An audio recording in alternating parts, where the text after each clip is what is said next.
said something that was so kind of rocked my world and story. You're like, well, why don't you throw the hero's journey on a detective story? Let me see how that works out for you. Yeah. And my mind exploded because it was like, it just blew the doors off the concept that every single story is exactly the same, which it's not. So can you kind of delve a little bit into that? Yeah, what you put your finger on is, in my opinion, the biggest problem that writers face, screenwriters face. They have these two basic models for how they think you're supposed to write this script and tell this story. One is hero's journey, the other is 3-act structure. And the problem is that they're highly limited. They're basically for elementary level writing. They're for beginners, and they simply don't work at the professional level. The reason they don't work at the professional level is different depending on which ones you're going to use. When it comes to hero's journey, the problem with hero's journey is that the beats that are listed there, those are the Joseph Campbell beats, those are valid beats. But those are the beats of a myth story. Myth is one of the major genres. I do classes in all the major genres. Myth is one of them, but there's another 12 or 13 major genres that all worldwide storytelling is based on. Either one of those genres or more typically a mix, a combination of those. Well, Campbell laid out very effectively the beats of the myth form, which is probably the oldest story form. The problem is, in the modern day, we're not just writing myth stories. And specifically, another criticism of the Joseph Campbell beats is that they're actually not just a myth story, they are the male warrior myth story. For example, they don't have anything to do with the female myth, which is a massive story form in the myth area. So the problem is, that's why I mentioned before, if you're going to write a detective story, which is a relatively modern form, you're going to be in big trouble.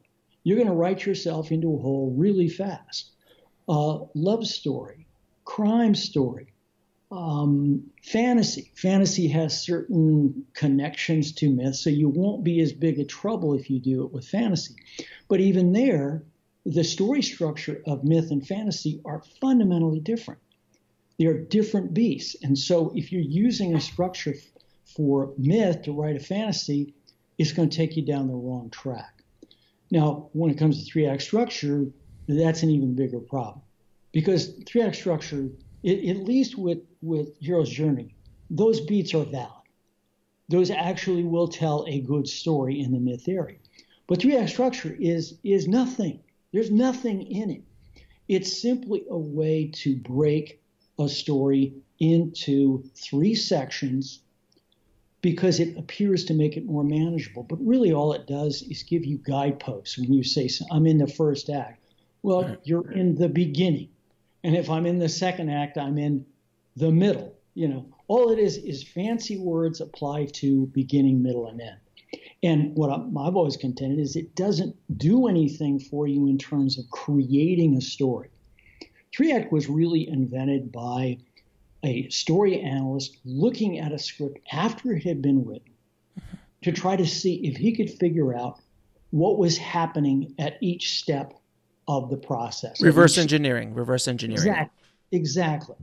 And unfortunately, in my opinion, this caught on and it became kind of the mantra that people would use. And I believe that it has caused more problems.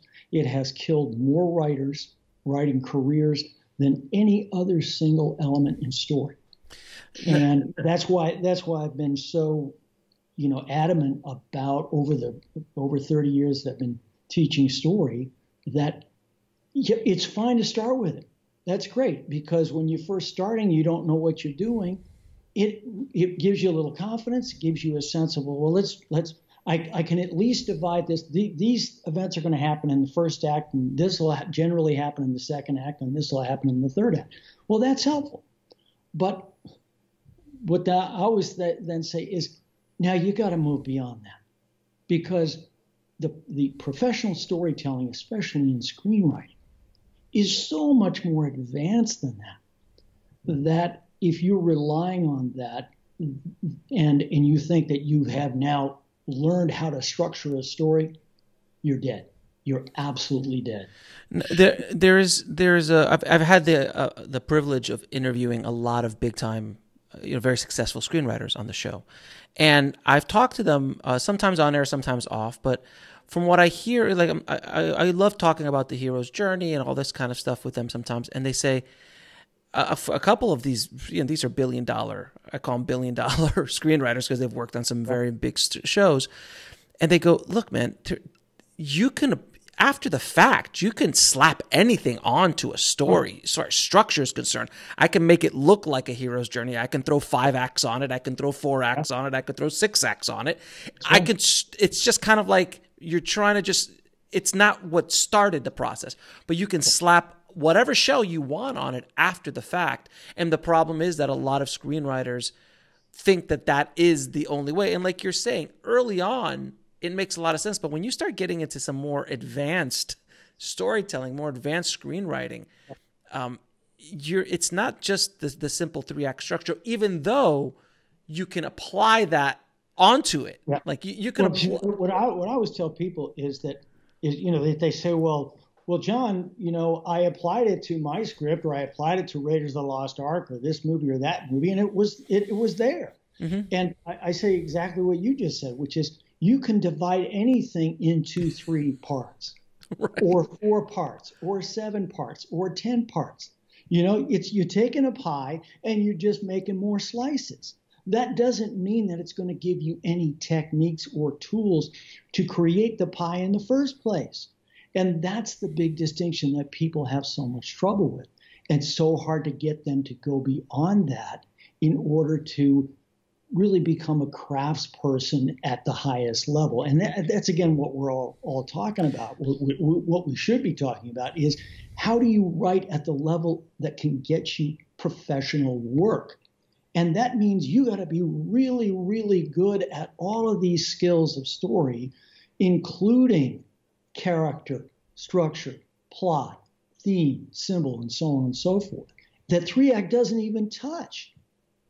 It's fascinating because, I love the pie technique, because it's literally a pie, and I could look at the pie and I could say what the pie was made of, but I didn't bake the pie. You need to know how the baker did what the baker does.